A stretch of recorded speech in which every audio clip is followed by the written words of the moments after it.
Really excited to start the new year with such a great session. Like the last few events that we've run, we do like to now record a portion of it so then we can have that on our YouTube channel. So those that weren't able to attend, or for new members, they can still access some of these great events and content. So I'll just go through a couple slides here for those of you that might be new to Hawaii Women in Tech. So our main focus is on connecting and supporting women here, as well as anyone with ties and connections to Hawaii. So it's just a safe space for all of us to connect. It basically started in 2019 as a casual meetup group. And then the three of us have taken over. So we've got Tina, Kyla, and myself. We took over mid last year. So we're still kind of in our first year as a board and developing some really cool partnerships and sponsorships, which we'll be announcing in the next little while. So that's us. You can find us on LinkedIn. We're always looking for new speakers, or if you have a topic that you would like us to cover, we love hearing from the community and then designing events around what the community's needs and desires are. So we have sent out some surveys in the past. We do like to do that pretty regularly just to gather everyone's input. So just make sure we have your information. We do share it in the meetup group. And then we're going to have some other spaces too to be reaching out. So that's kind of the gist. Our main focus is, as a grassroots volunteer-led initiative, is, like I said, meeting the needs of the community. And we really do envision a tech ecosystem here where women are part of it from the very beginning. So there's other organizations that are also working to create this sector here, and that'll open up new opportunities. So we want to make sure that women have access from those from the very beginning. Tina and Kyla, do you have anything else to add that I missed? Cool. Well, I'll stop here on this one, and I'll hand it over to Tina to introduce our speaker. Thank you, Jen. I am really happy to be able to share with everyone in the group this speaker that we have, Keren Boiman. I think that whether you are in the job searching stage right now, or you're just looking to sort of brush up your resume for that next time around, I think you're going to find a lot of value in this session. Keren Boiman is the CEO and co-founder of Bullseye.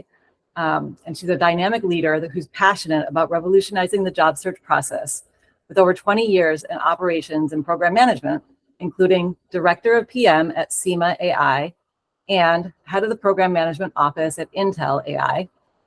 She holds a Bachelor of Science in Electrical Engineering from Tel Aviv University and an MBA from Santa Clara University, where her research focused on using technology to streamline job searches. Her mission at Bullseye is to dismantle barriers in the job market, offering tailored tools and resources to ensure equitable professional growth for all. And I think that really fits in beautifully with our mission and vision for this group. So in a moment, I'm going to hand it over to Keren for her presentation. But I also wanted to encourage everyone, because we are a fairly small group, we do expect a few more people who have signed up to be joining us as we go, but it's overall going to be a fairly small group. So please, get the most out of it by asking the questions that you have.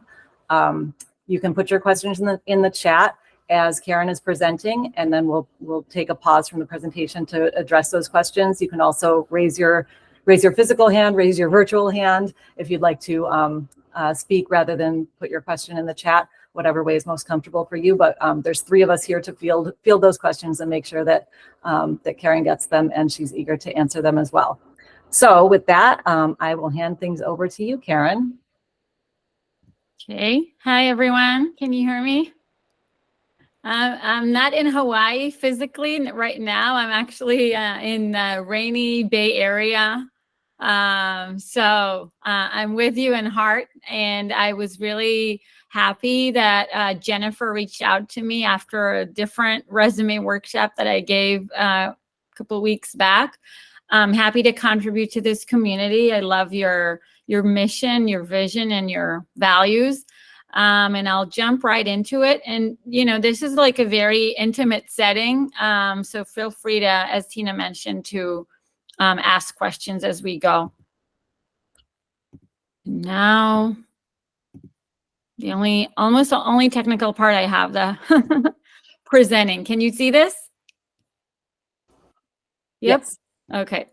Perfect. So Tina already introduced me. I am, beyond the technical professional background, I am very, very passionate about solving the inefficiencies in job search and recruiting overall. We believe, me and my co-founder, that there is huge inefficiency in how we look for a job, and we'll talk about it today, and how employers identify talent. I started this journey as part of an MBA research. I was really intrigued about ageism and that specific bias in recruiting, and just thought this is, again, another component of inefficiency. People wanting to work longer, but somehow, bias takes a part in this, and not able to fulfill their aspirations. So again, I was always intrigued, how can technology help? Technology has taken us so far. It just doesn't make sense that this problem still exists. I relocated to California about 10 years ago. I was already an engineer with 10 years of experience, but I still I thought, it's going to be a no-brainer to land a job. But it turned out to be a 6-month stretch of a very frustrating, demoralizing process. And so, that's been bothering me ever since then. And every time I looked for a job afterwards, nothing had changed. So the problem still remains. A bit about my co-founder, who's also my spouse. He's a serial entrepreneur, successful entrepreneur, grew a company, an AI company, previously to 100 million users. It was later acquired by Vimeo. He's a PhD computer science and AI, and also very passionate about solving this, bringing all the technical capability and know-how to this mission. But today we're going to talk mostly about, our different philosophy regarding job search. We've done, a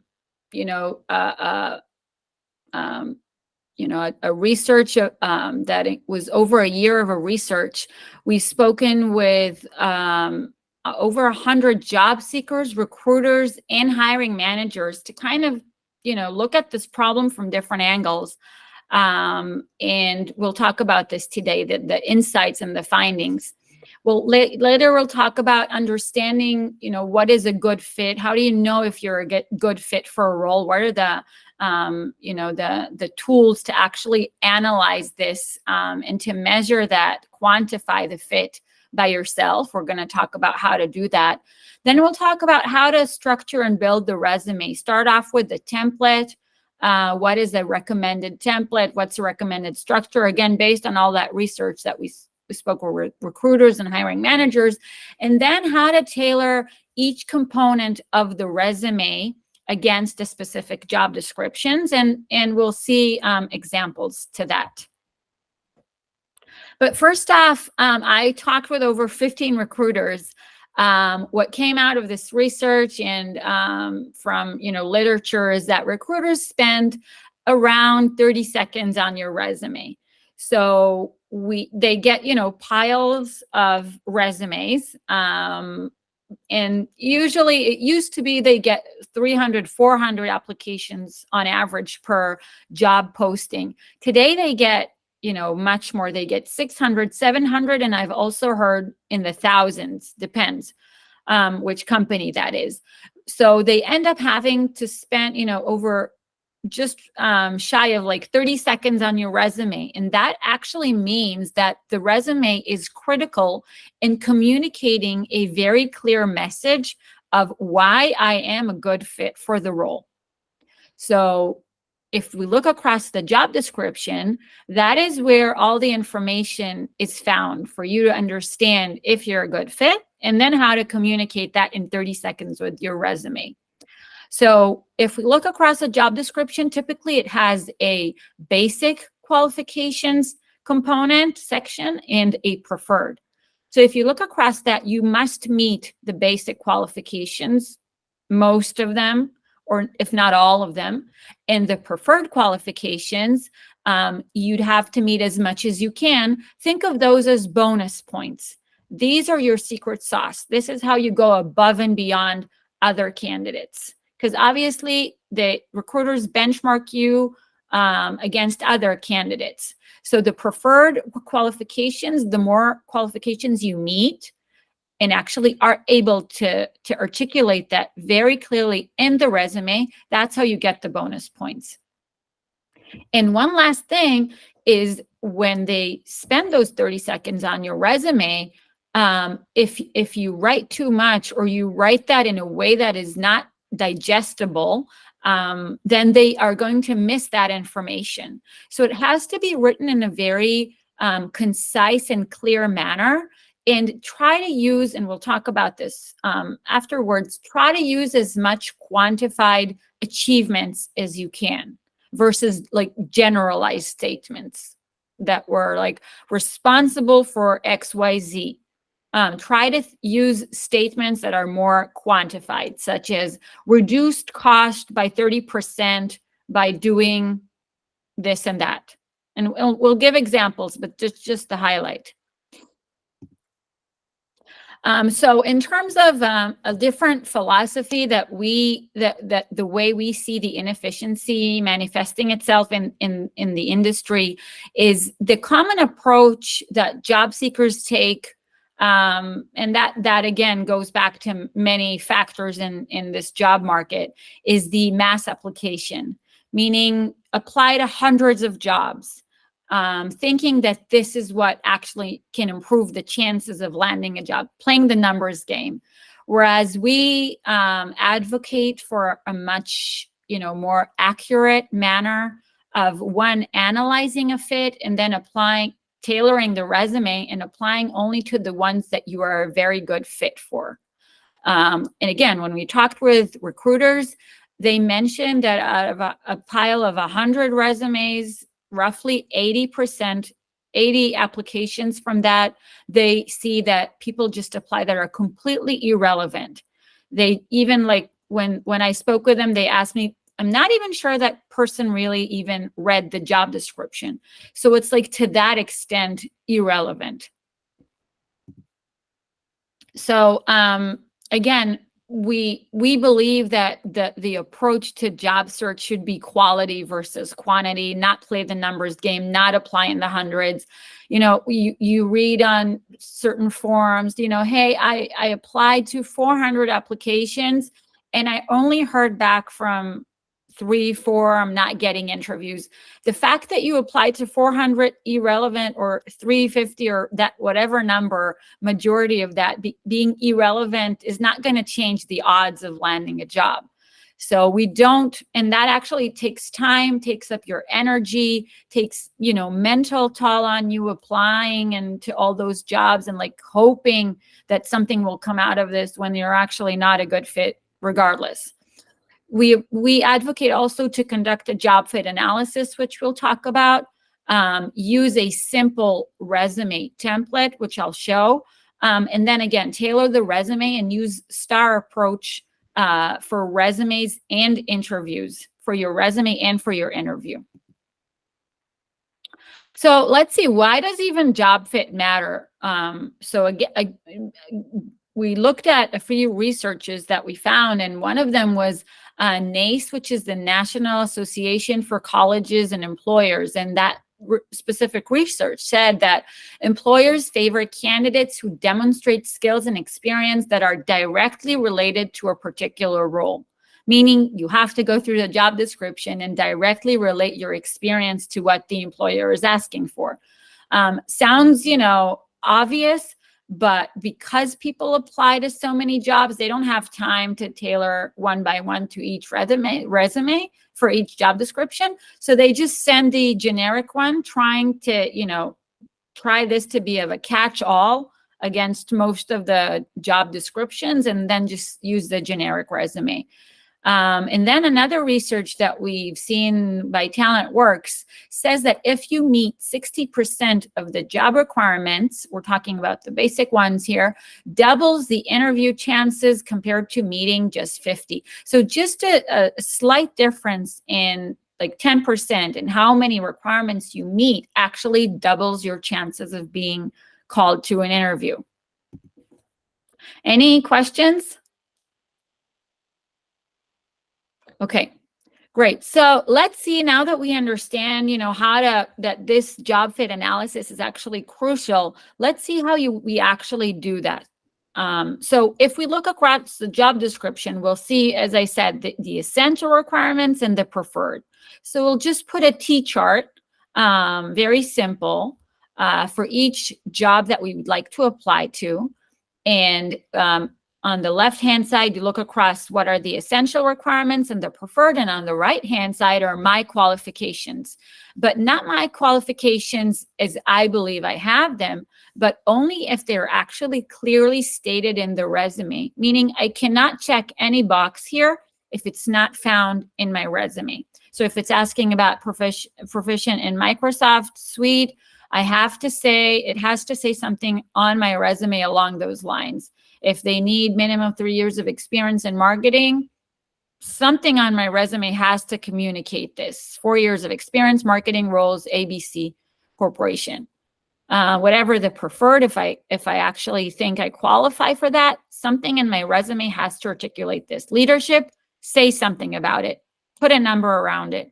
That's another example of quantifying achievements. Manage digital marketing campaigns, increased online engagement by 40%. Okay, so I look across the job fit, I go through each job description, I run this analysis, the T-chart. Again, there's a lot of information on our website how to actually do that, and many more examples. This is just a simple example.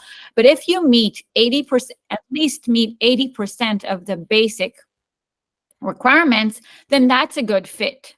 Okay. Hopefully you meet maybe a few of the preferred, but at least meet 80% of the basic requirements. That's a good fit. Then go ahead and apply. This is an example of the product that we're working on, that we're developing. That's how the T analysis. So the tool itself, what it does is you plug in your resume and a job description, and then it runs that T analysis and runs through the qualifications and reads your resume and tells you what evidence it found and what evidence it didn't find, but the employer is actually looking for that. So this is like an example of what your analysis can look like. Okay, so just to recap, we look across the job fit analysis. We run the job fit analysis using the T-chart. We assume, just because we have to give that as a number, we assume equal weights for every job requirement on the basic ones. And then we identify gaps. Gaps are areas which, the employer is asking for, but I'm not clearly talking about them in my resume. So they have no reason to believe that I qualify. So then I identify a gap. So either I have additional information to add or I don't have. If I don't have, then that's it, right? But if I do, I have to find a way to integrate that information and again, go back to those 30 seconds. Have to find a way to articulate that very clearly, that I possess that relevant information, education, certification, you name it. And then I go again, I rerun this job fit analysis. And if I hit 80%, right, then I apply. I have a question, Keren. So you know how some job descriptions at the bottom, they'll say something like, if you don't meet 100% of these requirements, but you think you're a great fit anyway, we'd love to hear from you, like that, some kind of message like that. Can you speak to that a little bit? Like, is that giving you some wiggle room for being less than 80%? Or yeah, I mean, 80%, it's a guideline, right? Maybe you want to apply if you're even 70% or so. It's not hopefully you'll be 80%. That's a good fit. if you see that, maybe there's like an extreme case where you meet a lot of the preferred, and maybe you think one can swap, one preferred requirement can swap for one of the basic requirements or anything like that. Or if you actually have a good referral in the company, right?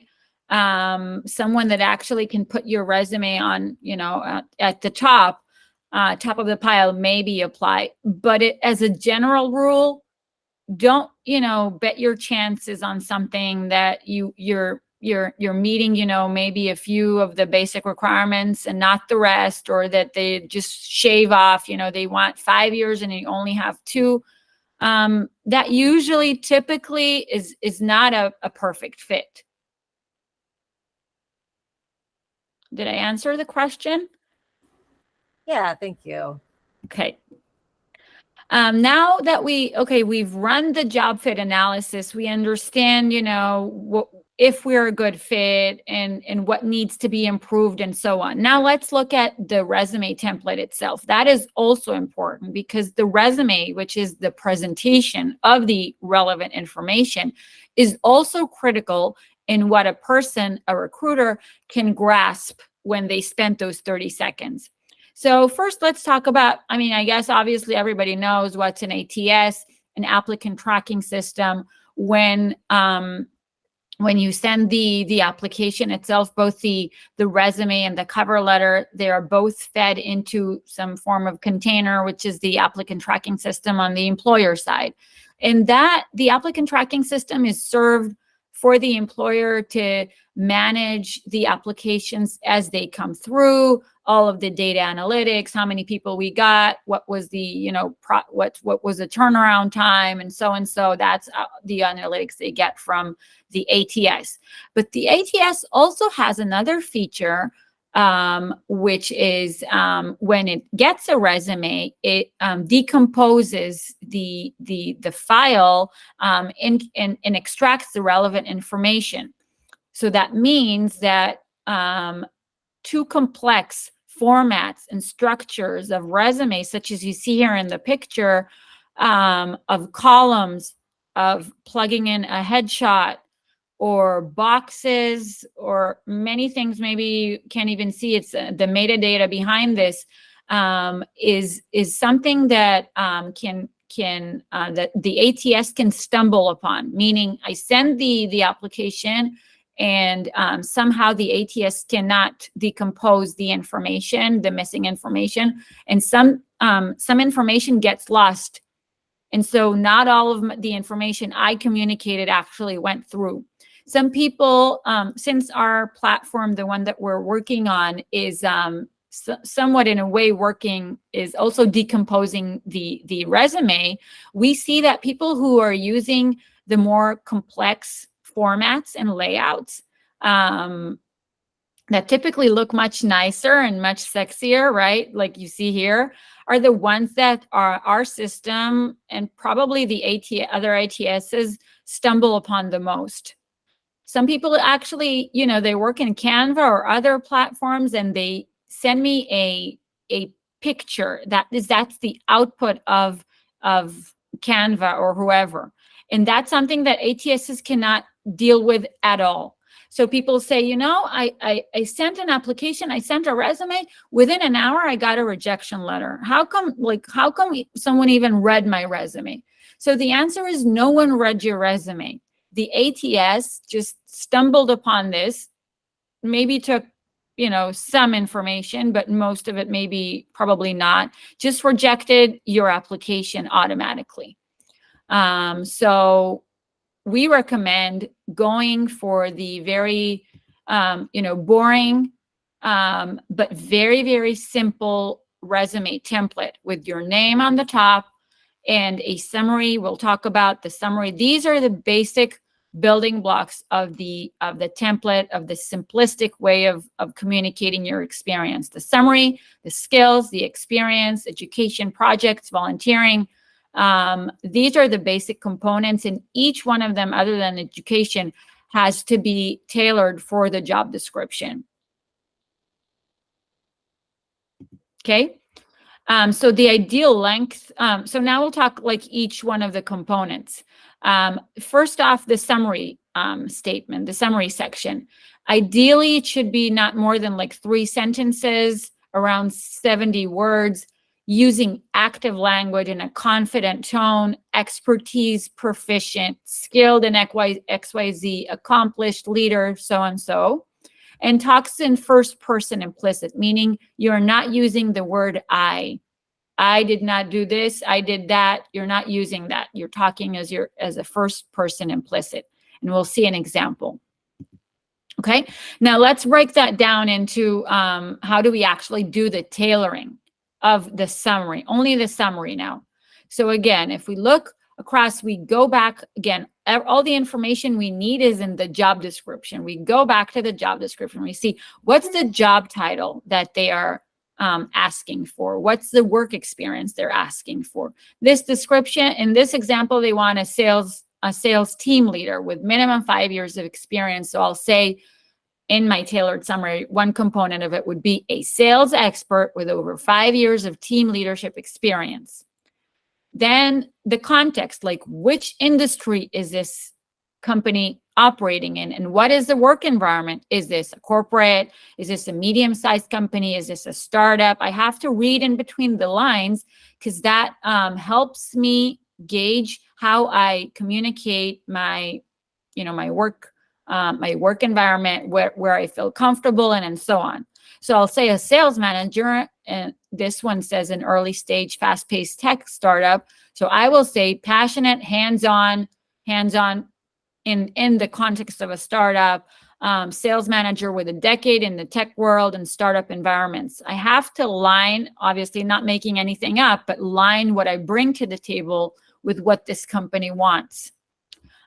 Education and certification. So in this example, they say program manager with a bachelor in electrical engineering or a PMP. Then I'll say a certified project management professional with a bachelor's in engineering. And then area of expertise, they want e-commerce. This e-commerce company is looking for hiring a full stack.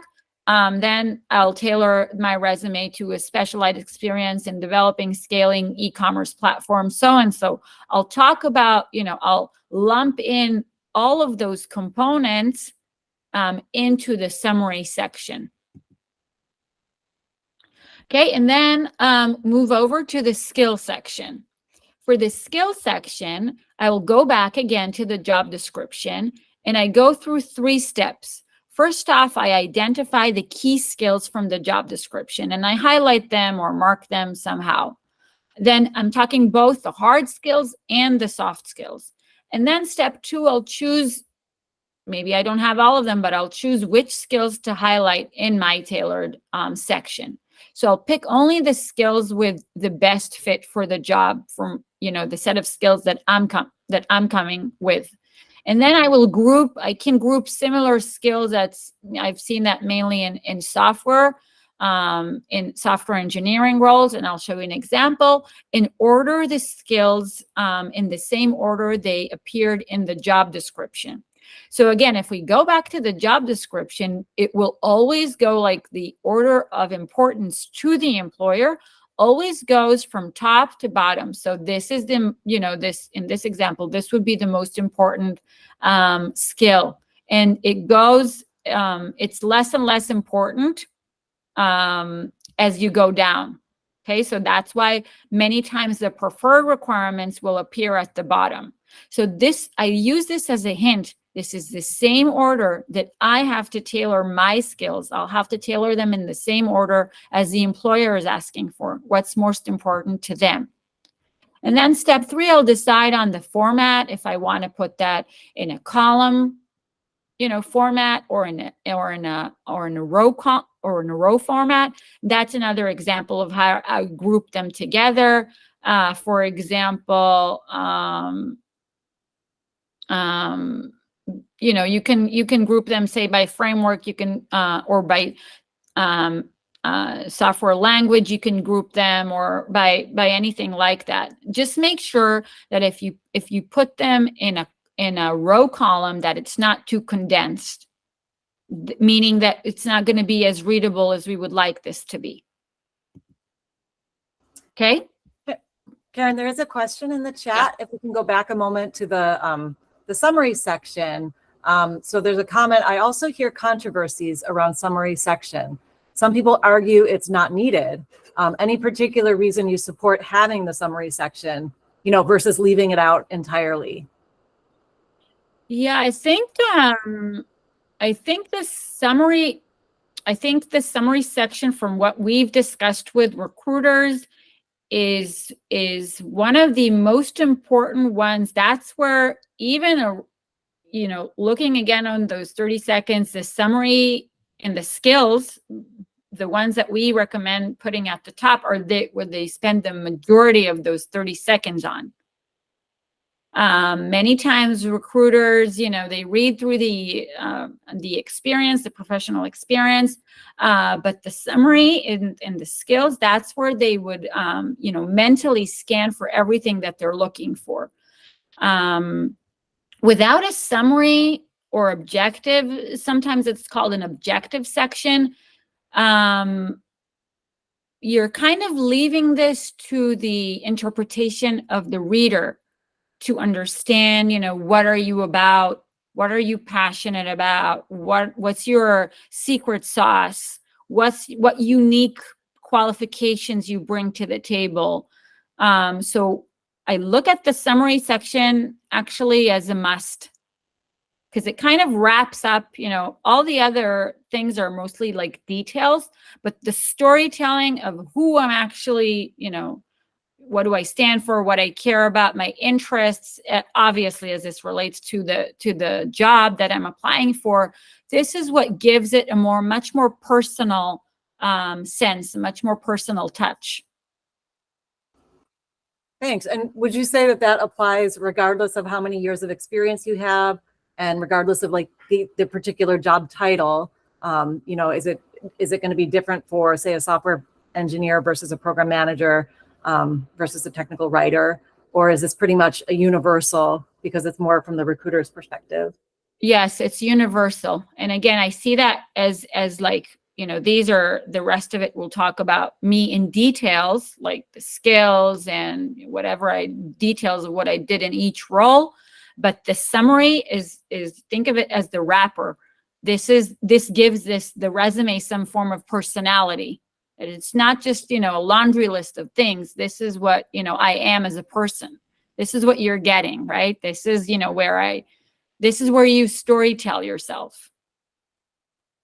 And again, we talked about this.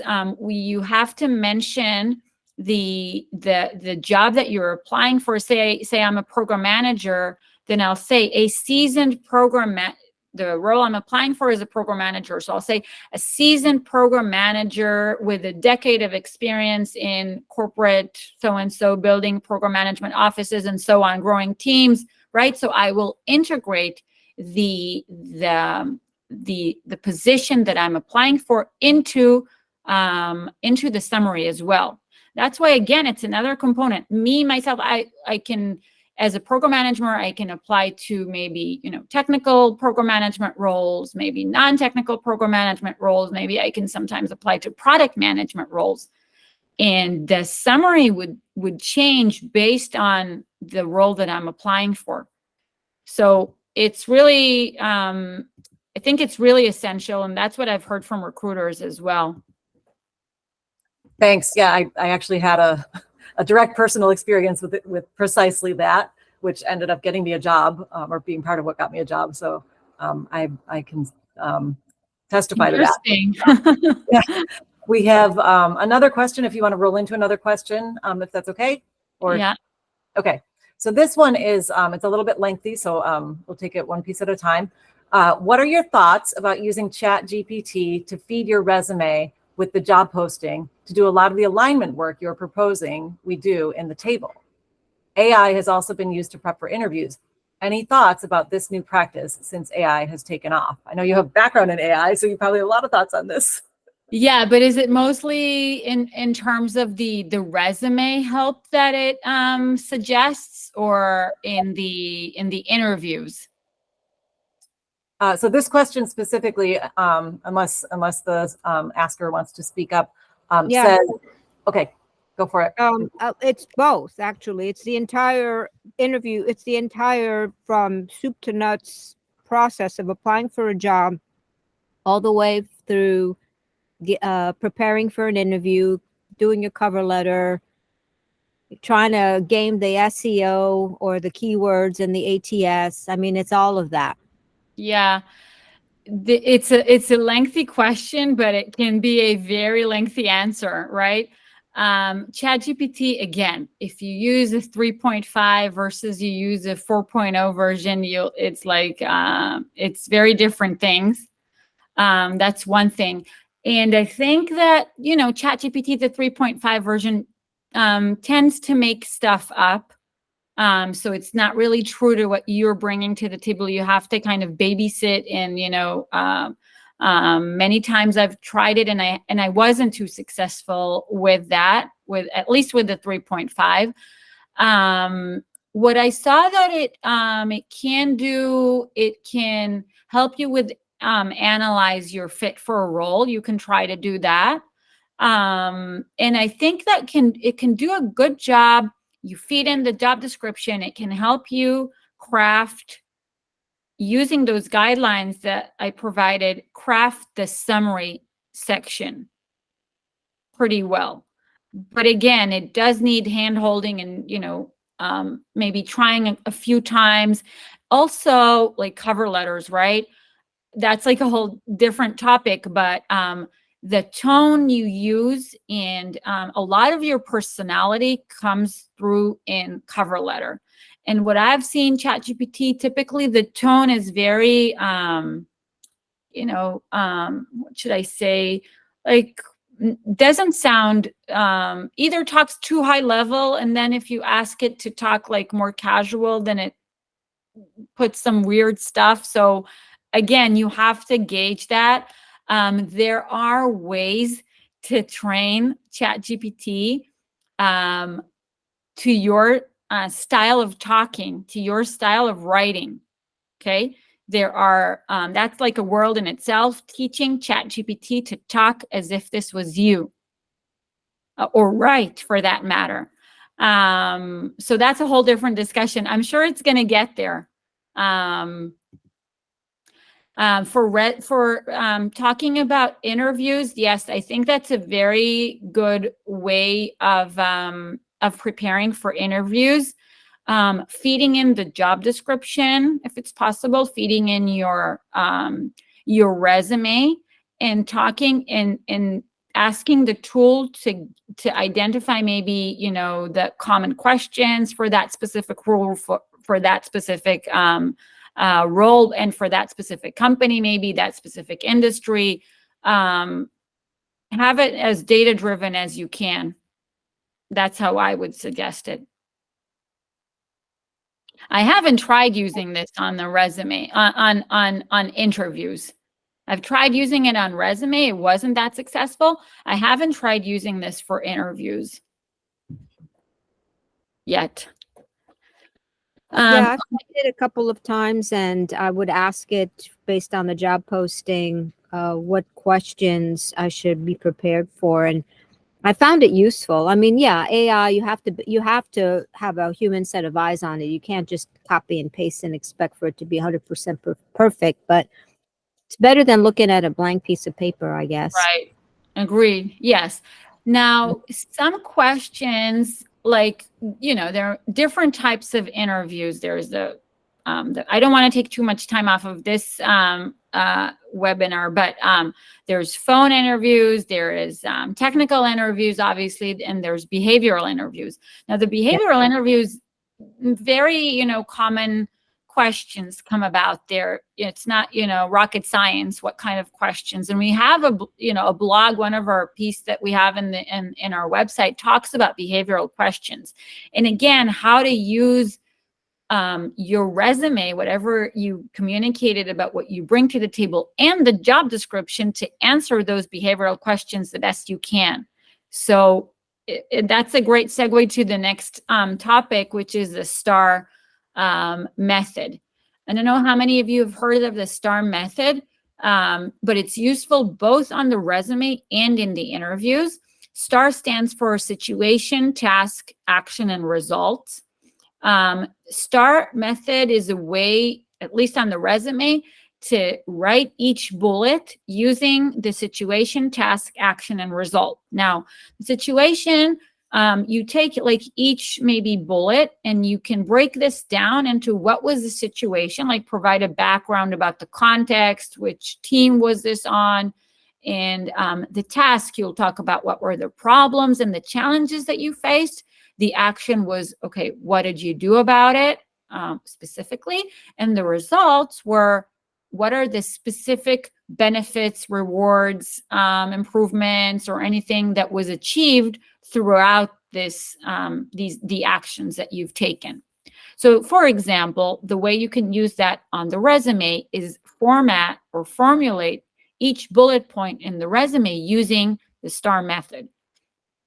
And this we say as a part of tailoring the experience section, right? We've tailored the summary, the skills, and now we're at the experience section. So you take the STAR method and you apply that to your experience per bullet point, or you think about your achievements, and that's how you formulate them. So one way to look at this, the outcome of this would be a concise and specific quantifiable statements. Now, for example, reduced bug throughput time by 30%. That would be one of the results that you'd be talking about in the resume. So let's see like a few examples of how you can go about this in formulating the resume itself per specific job experience, company experience. So the problem, the light purple here would be the problem, then solution and the result. So you'd see facing 20% end of year sales deficit, spearheaded, that's what I did about it, right? That's the action. Spearheaded targeted marketing and dynamic pricing overhaul, and the outcome was resulting in 25% boost in sales volume within a quarter, right? So there are these few examples, and going back to the recommendation we had from the beginning is quantify achievements as much as you can. Why? Because this is very easy for the recruiter and the hiring manager to read and to understand the scope and the responsibility that you can take on. And it's also a good tool for them to benchmark you against a different candidate that does not quantify their achievements. So it's very, can be very vague. Many times I hear like folks, saying, I'm not sure how I can, quantify my achievements. Is it like my number of lines of code I wrote, or how can I quantify this? So there are many ways to go about this. Quantifying achievements, I'll give an example from my background, program management. This can either be like growing a team from 3 program managers to 6 over a 1-year period using this ABC methodology that I used, right? Or cutting product lifecycle time by 20% through implementing this and those technologies that we used, right?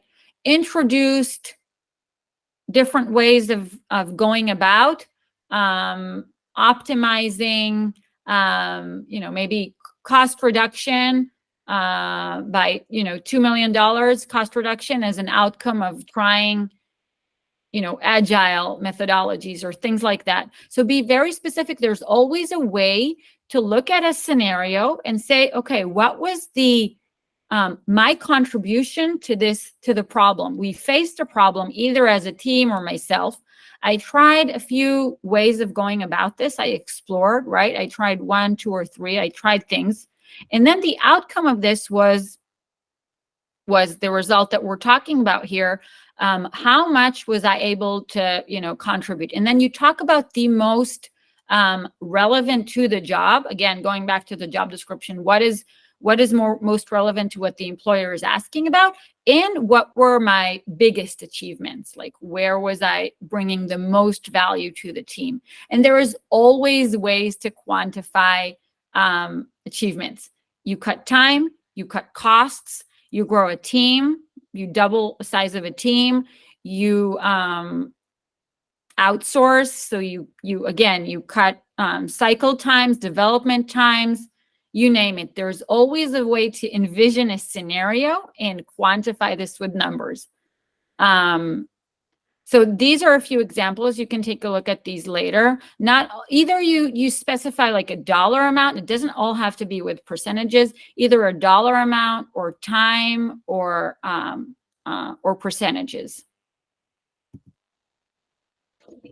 Okay, now let's look at, we'll go back to, this is an example of someone we helped with using our tool. Our tool is in private beta right now, so we'll see just a snippet of this.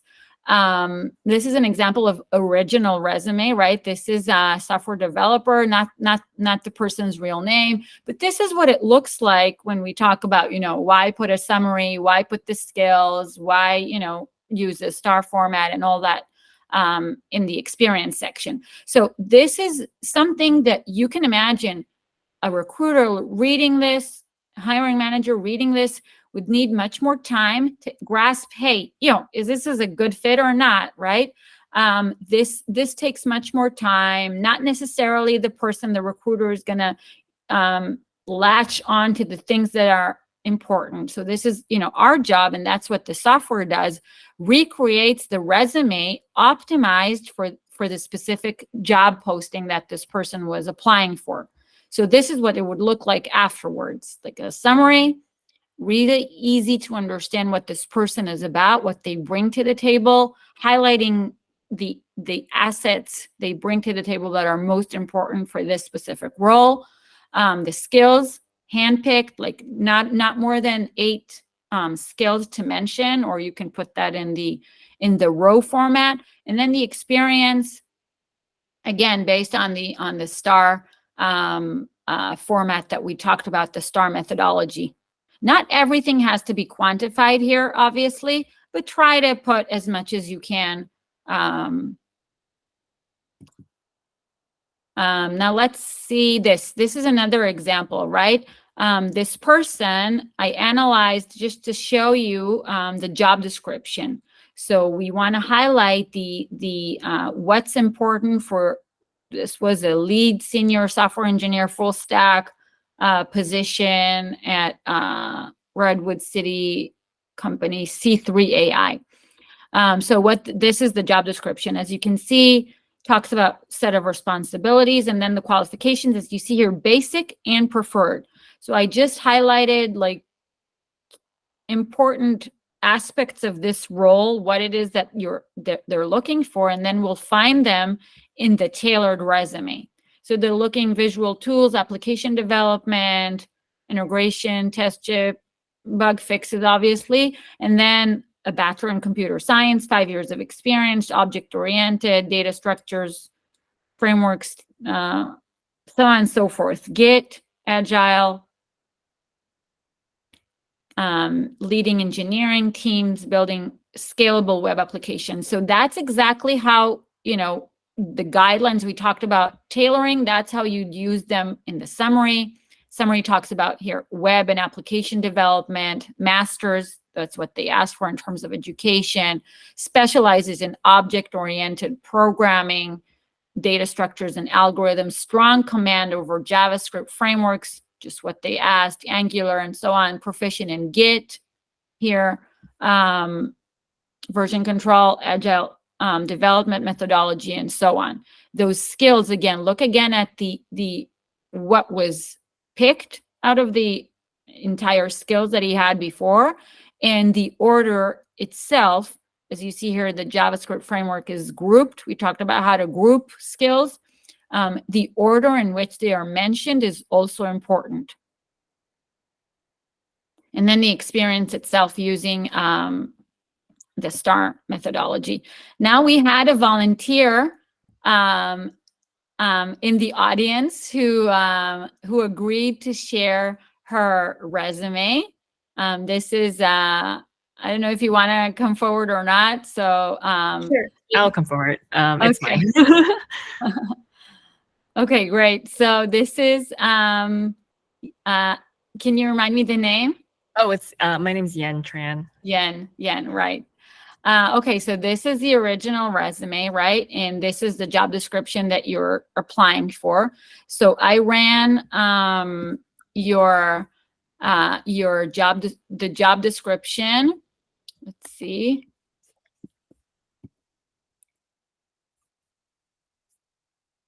The job description, and let me share my screen again, in your resume against the tool. Let's see how I share again. Present. Can you see this again? Yep. You see my screen? Okay. Yeah. Now this is, okay, so I fed your the resume and the job description that we just saw.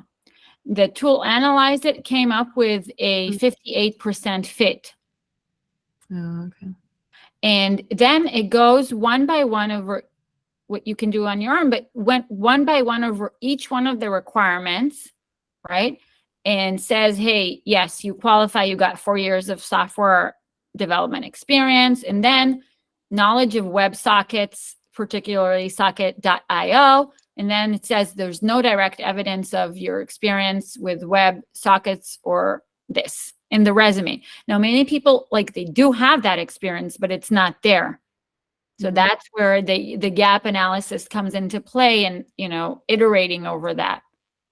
Now, in this is our private beta, and then you talk with the tool, you add additional information which you have. So it asks you questions and you answer and so on. And then another information that was missing was experience with build systems and tooling.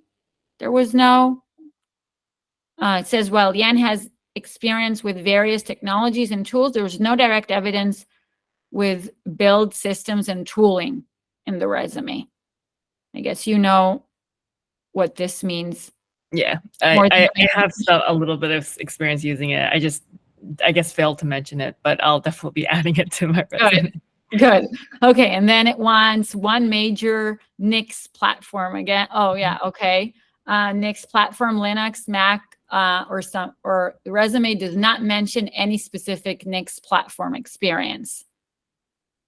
Okay, and the other, so you see, I don't know if you had any Git. Yeah, I definitely did that one. Even Backbone, I had familiar. I mean, it was a long time ago though. And that's why I kind of left it out. I did the thing where I had a general resume and I was just kind of seeing which job description fit a good number of it and then submitting it. It was I was playing the numbers game. Okay, that's okay. That's okay. Anyway, we're obviously aware of the fact that, you know, it's a lot of work for, you know, applicants, people who look for a job. It's a full-time job doing this. So that's why we came up with this tool. Now, what this does, after talking with you and, you know, aggregating all that information, it recreates the resume, as I was saying, optimized for that role. So obviously, when you start talking and adding more, the score will adjust accordingly. Same as you do analysis by yourself and just add to the resume one by one over whatever they want to, they're asking about in the job description. Yeah, this is all we had, all I had. Happy to take any questions. I actually do have a question. So, and it, like, I guess the last time I was, you know, looking for a tech job, like, I was told cover letters didn't really matter. And I wonder, has that changed, like, you know, in the last couple of years? And should I be I'm guessing the answer is yes. But I was just wondering, has that changed in the last couple of years? And then my second question is, you know, how important is it to be one of the first people to apply for a position? Yeah. And Very if you good questions. Yes, I'll recap what conversations with the hiring managers and recruiters told me. One, the cover letters, 50% of the recruiters I spoke with said they do read. The other 50 said they're not reading the cover letters. But you don't know who's going to get your cover letter. So it's best if you do write it. Again, I would go for something very, crisp and concise, not overlap the information provided in the resume, not overlap. Give other aspects of your personality that are important to the job, perhaps, but weren't in the part of the resume. Show another, angle of yourself. Okay. And what they also said regarding cover letters is that they sense if this was a ChatGPT, if this was ChatGPT written or not. Again, we talked about the language it uses, right? Something about the language it uses that's not, maybe, or needs more work, can't just spit it out. So that's one thing. Then the other thing you asked was? How